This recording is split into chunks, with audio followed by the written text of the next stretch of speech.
নমস্কার, অ্যাস্ট্রোইজডমে সবাইকে স্বাগতম। প্রিয় দর্শক, মেষ রাশির জাতকদের জন্য ৯ থেকে ১৫ই মার্চ ২০২৬ সপ্তাহটি শিক্ষা, চাকরি, ব্যবসা ক্ষেত্রে কেমন যাবে? আজকের এই ভিডিওতে থাকছে গুরুত্বপূর্ণ জ্যোতিষ বিশ্লেষণ, সতর্কতা ও সম্ভাবনার বিস্তারিত আলোচনা। চলুন বিস্তারিত জেনে নেওয়া যাক। প্রথমত, চাকরি এবং কর্মজীবন সম্পর্কে আমরা তথ্যগুলো পর্যালোচনা করব।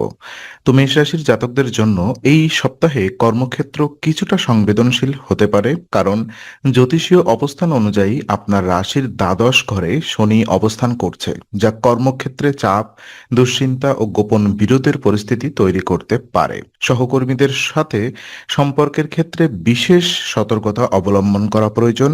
কারোর কথায় বা আচরণে ভুল বোঝাবুঝি সৃষ্টি হতে পারে, এমনকি কোনো সহকর্মীর আচরণে বিশ্বাসঘাতকতার অনুভূতিও তৈরি হতে পারে।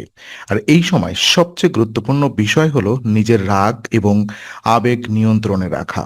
মেষ রাশির স্বভাব সাধারণত তেজি এবং সরাসরি কথা বলার প্রবণতা থাকে, কিন্তু কর্মক্ষেত্রে হঠাৎ আবেগপ্রবণ প্রতিক্রিয়া পরিস্থিতিকে আরো জটিল করে তুলতে পারে।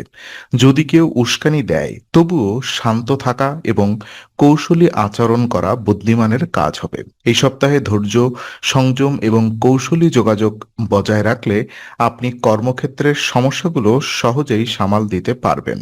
অনেক ক্ষেত্রে দেখা যায় ধৈর্য ধরলে পরিস্থিতি নিজে থেকেই স্বাভাবিক হয়ে যাবে এবং আপনার পেশাগত ভাবমূর্তি অক্ষুণ্ণ থাকবে। আর ব্যবসা এবং আর্থিক দিক পর্যালোচনা করলে দেখা যায় মেষরাশির ব্যবসায়ীদের জন্য এই সপ্তাহে ব্যবসা নিয়ে নতুনভাবে ভাবার প্রবণতা তৈরি হতে পারে। অনেকেই তাদের ব্যবসার কাঠামো বা কৌশলে পরিবর্তন আনার পরিকল্পনা করতে পারেন। এটি হতে পারে ব্যবসাকে আরো উন্নত করার উদ্দেশ্যে, অথবা সাম্প্রতিক পরিস্থিতির কারণে নতুন দিক খোঁজার চেষ্টা। তবে এই সময়ে একটি গুরুত্বপূর্ণ বিষয় হলো অতিরিক্ত ঝুঁকি নেওয়া থেকে বিরত থাকা। অনেক সময় নতুন সুযোগ আকর্ষণীয় মনে হতে পারে, কিন্তু পর্যাপ্ত বিশ্লেষণ ছাড়া বড় সিদ্ধান্ত নেওয়া ভবিষ্যতে সমস্যার কারণ হতে পারে। তাই ব্যবসায় বড় বিনিয়োগ, নতুন পার্টনারশিপ বা বড় পরিবর্তনের আগে অভিজ্ঞ ব্যক্তির বা বিশেষজ্ঞের পরামর্শ নেওয়া অত্যন্ত গুরুত্বপূর্ণ। অন্যদিকে এই সপ্তাহে আর্থিক ব্যবস্থাপনায় সতর্কতা প্রয়োজন। অপ্রয়োজনীয় খরচ নিয়ন্ত্রণ করা জরুরি, কারণ হঠাৎ খরচ বেড়ে গেলে আর্থিক চাপ তৈরি হতে পারে। যদি পরিকল্পনা করে ধীরে ধীরে এগোন, তাহলে ভবিষ্যতে ব্যবসার জন্য একটি শক্ত ভিত্তি তৈরি করা সম্ভব হবে। আর শিক্ষা এবং পড়াশোনার ক্ষেত্রে দেখা যায় শিক্ষার্থীদের জন্য এই সপ্তাহটি তুলনামূলকভাবে ইতিবাচক হতে পারে।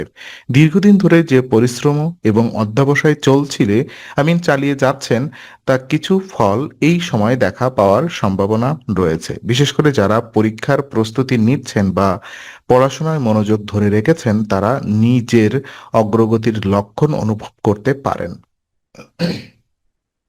উচ্চশিক্ষার পরিকল্পনা যারা করছেন তাদের জন্য সময়টি অনুকূল।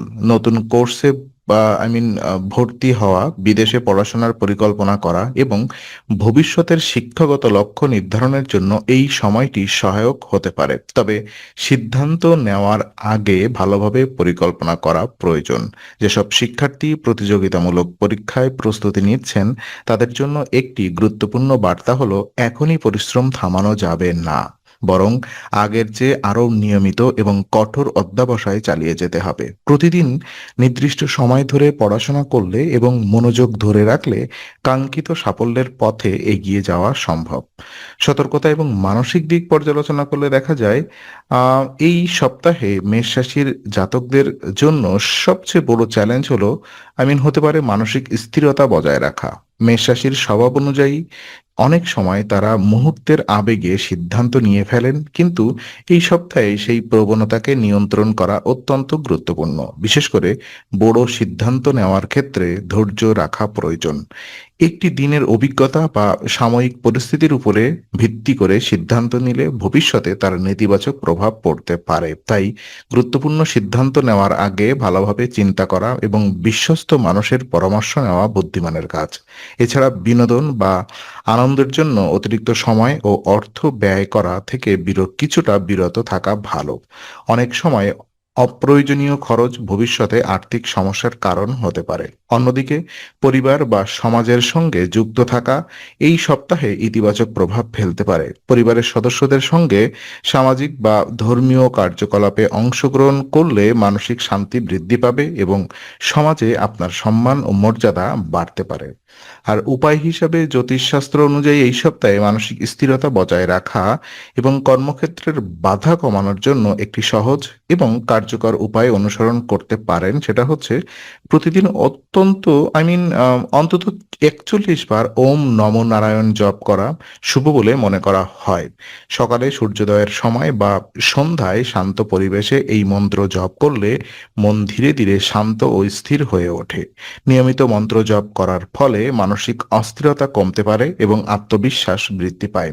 এছাড়াও এই মন্ত্র জপ অনেক সময় নেতিবাচক চিন্তা দূর করে এবং মনকে ইতিবাচক শক্তিতে ভরিয়ে তুলতে সাহায্য করে। ফলে কর্মক্ষেত্রের চাপ বা জীবনের বিভিন্ন সমস্যাকে আরো শান্তভাবে মোকাবেলা করা সম্ভব হয়। যদি নিয়মিতভাবে এই উপায়টি পালন করা যায় তাহলে ধীরে ধীরে মানসিক শান্তি, স্থিরতা এবং জীবনের বিভিন্ন ক্ষেত্রে ইতিবাচক পরিবর্তন অনুভব করা যেতে পারে। তো আজকের আলোচনা আমরা এখানেই শেষ করছি। ভালো লেগে থাকলে লাইক, কমেন্ট ও শেয়ার করুন। আরও এমন ভিডিও পেতে অবশ্যই চ্যানেলটি সাবস্ক্রাইব করুন। আবার দেখা হবে, ততক্ষণ ভালো থাকুন, শান্তিতে থাকুন। নমস্কার।